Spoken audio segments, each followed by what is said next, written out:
2025 সালে এসে আমরা যারা নতুন ইউটিউবে কাজ শুরু করে দিয়েছি তারা কিন্তু আমরা অনেকেই ভালো ভালো যে বিষয়গুলো রয়েছে, যেগুলো গুরুত্বপূর্ণ বিষয় রয়েছে, সেগুলো আমরা অনেকেই জানি না যে ইউটিউবে কোন কোন কাজগুলো করা যাবে না, কোন কোন কাজগুলো করলে আমার চ্যানেলের ক্ষতি হবে, কোন কোন কাজ করলে আমাদের চ্যানেলটায় কিন্তু ইউটিউব একটা বাজে প্রভাব ফেলবে, কমিউনিটি স্ট্রাইক দিতে পারে বা রিউজ কন্টেন্ট আসতে পারে। এই সকল সমস্যাগুলো কি কি আজকে আমি আপনাকে 3টা ভায়োলেন্স বলে দেবো বা জানিয়ে দেবো এই ভিডিওর মাধ্যমে।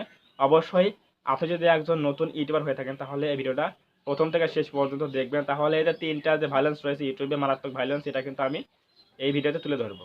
সো অবশ্যই ভিডিওটা প্রথম থেকে শেষ পর্যন্ত কন্টিনিউ করবেন।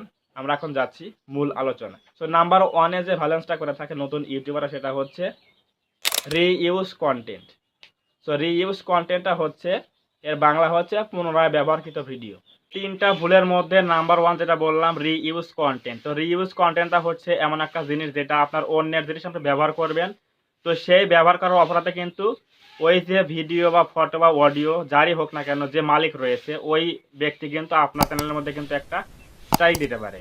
তো স্ট্রাইকটা হচ্ছে কপিরাইট স্ট্রাইক, মানে আপনি তার ভিডিও বা অডিও বা ফটো ব্যবহার করেছেন, এই অপরাধে কিন্তু আপনার একটা শাস্তি দেওয়ার জন্য কিন্তু সে কি করবে, একটা স্ট্রাইক দেবে।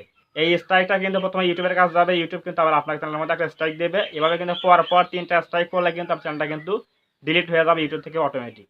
সো এভাবে কিন্তু স্ট্রাইকগুলো আসে, কপিরাইট স্ট্রাইকগুলো আসে। এটা হচ্ছে রিইউজ কন্টেন্ট। তো রিইউজ কন্টেন্ট অবশ্যই এখান থেকে আমাদের কিন্তু সাবধান থাকতে হবে। আমরা অন্যের জিনিস ব্যবহার করতে পারি, কিন্তু সেখানে কিন্তু কিছু আমাদের ক্রিয়েটিভিটি অ্যাড করতে হবে, হয় ভয়েস না হয় ফেস কিছু বা এডিটিং কিছু চেঞ্জ করতে হবে, তাহলে কিন্তু আমরা সেখান থেকে কিন্তু এই কপিরাইট বিষয় থেকে তো আমরা বাঁচতে পারবো। সো এগুলো কিন্তু অবশ্যই আমাদের বিষয় কিন্তু বিবেচনা করে কিন্তু কাজ করতে হবে। নাম্বার 2-এর যে বিষয় রয়েছে সেটা হচ্ছে আপনার মিসলিডিং মেটাডাটা। মিসলিডিং মেটাডাটা হচ্ছে এমন একটা জিনিস যেটা হচ্ছে এসইও সম্পর্কীয় সমস্যা।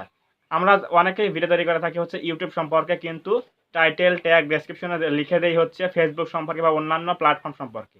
এই যে একটা মিসলিডিং হয়ে গেল, কন্টেন্ট একরকম আর এসইও সবকিছু একরকম, এটা হচ্ছে দুটো ভিন্ন হয়ে যাচ্ছে, এটা হচ্ছে মিসলিডিং হয়ে যাচ্ছে। এটার জন্য কিন্তু ইউটিউব আপনার ভিডিওটা কিন্তু এই মিসলিডিং মেটাডাটার একটা ভায়োলেন্স রয়েছে, এটা দেখিয়ে কিন্তু মনিটাইজ কিন্তু দেবে না।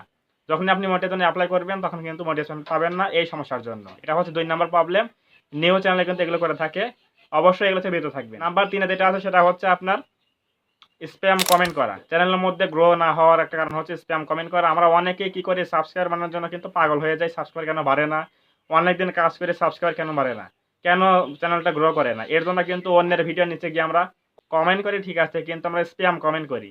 আমরা কি বলি, নতুনরা কে কে আসো আমরা একে সাপোর্ট করি, এগিয়ে যাই, তুমি আমাকে সাপোর্ট করো, আমি তোমাকে সাপোর্ট করে সাবস্ক্রাইব করে দেবো। এগুলো কিন্তু আপনার হচ্ছে স্প্যাম কমেন্ট, যেগুলো কিন্তু ইউটিউব অ্যালাউ করে না। এর জন্য কিন্তু চ্যানেলটা কিন্তু আপনার প্রথমে ডাউন যাচ্ছে। এই ডাউনে যাওয়ার চ্যানেল কিন্তু কখনো গ্রো করে না। সো অবশ্যই স্প্যাম কমেন্ট করা যাবে না, চ্যানেলটা কিন্তু কখনো গ্রো করবে না। এই 3টা বিষয় কিন্তু খুবই আপনার মারাত্মক ক্ষতি করে চ্যানেলের মধ্যে। এর সাথে আরেকটা যেটা আছে সেটা হচ্ছে আপনার নিজের ভিডিও নিজে দেখা। এটা হচ্ছে খুবই মারাত্মক কাজ। ওই যে স্প্যাম কমেন্ট করলেন এরকমই, কিন্তু এটা আরেকটা স্প্যাম, যেটা হচ্ছে আপনি নিজের ভিডিও নিজে বারবার প্লে করে করে দেখা। আপনি ভিডিও দেখবেন যখন আপনি আপলোড করবেন, তার আগে ভিডিওটা বারবার দেখে, অফলাইন না বারবার দেখে পরে আপলোড করবেন, তাহলে সমস্যা হবে না। কখনোই নিজের ভিডিও আপলোড করার পরে নিজের চ্যানেলের মধ্যে গিয়ে নেটটা অন করে কখনোই বারবার প্লে করে দেখবেন না। এতে করে কিন্তু আপনার চ্যানেলটা কিন্তু রিস্ক কমে যাবে, ইমপ্রেশন ইউটিউব কম দেবে, ফলে কিন্তু ভিডিও র্যাঙ্ক করবে না, ভিডিও কিন্তু ভিউজ চলে আসবে না, ভিডিও কিন্তু ভিউজ অনেক কম আসবে। এটা হচ্ছে সমস্যা। সো এই 2-3-4টা বিষয় কিন্তু অবশ্যই খেয়াল রাখবেন। নতুন চ্যানেলের মধ্যে যারা নতুন চ্যানেল ইউটিউবার রয়েছেন, অবশ্যই এই বিষয়গুলো খেয়াল রেখে কাজ করবেন, তাহলে দেখবেন যে অল্প দিনের মধ্যে চ্যানেলটা কিন্তু খুব তাড়াতাড়ি র্যাঙ্ক করবে এবং ভালো ভালো ভিউজ চলে আসবে, বেশি বেশি ইমপ্রেশন পাবেন, সব কিছু কিন্তু ভালো হবে। এবং পাশাপাশি কিন্তু সুন্দর সুন্দর থাম্বনেল তৈরি করবেন। কীভাবে থাম্বনেল তৈরি করতে হয় আমার চ্যানেলের মধ্যে দেওয়া আছে। আমার একটা সেকেন্ড চ্যানেল রয়েছে মিলন অফিসিয়াল 12, এই চ্যানেলের সাথে লিঙ্ক করা রয়েছে, অবশ্যই সেখানে গিয়ে কিন্তু দেখতে পারেন কীভাবে থাম্বনেল তৈরি করতে হয়, অবশ্যই দেখতে পারেন। সেখানে গিয়ে বুঝবেন যে এবার থাম্বনেল তৈরি করলে কিন্তু থাম্বনেলগুলো কিন্তু খুব সুন্দর হবে এবং অ্যাট্রাকটিভ হবে, অডিয়েন্সরা ক্লিক করতে বাধ্য হবে। সো অবশ্যই সেগুলো দেখে কাজ করবেন। আজকের এই ভিডিও থেকে যদি কিছু শিখতে পারেন, জানতে পারেন, অবশ্যই ভিডিওটা লাইক করবেন। লাইক করলে কি হয়, ভিডিও তৈরি করার জন্য একটা মোটিভেট তৈরি হয়। তো অবশ্যই ভিডিওতে একটা লাইক করবেন এবং কমেন্টে আপনার মূল্যবান মতামত জানাবেন ভিডিওটি কেমন লেগেছে। এবং আপনি যদি আমাদের এই চ্যানেলে নতুন হয়ে থাকেন, অবশ্যই চ্যানেলটা সাবস্ক্রাইব করবেন এবং পাশে আসে বেল আইকনটি অল প্রেস করে দিয়ে আমাদের পরিবারের সদস্য হয়ে যাবেন। ধন্যবাদ সবাইকে, দেখা হবে এরকম কোনো নতুন হেল্পফুল এবং ইনফরমেটিভ ভিডিওতে।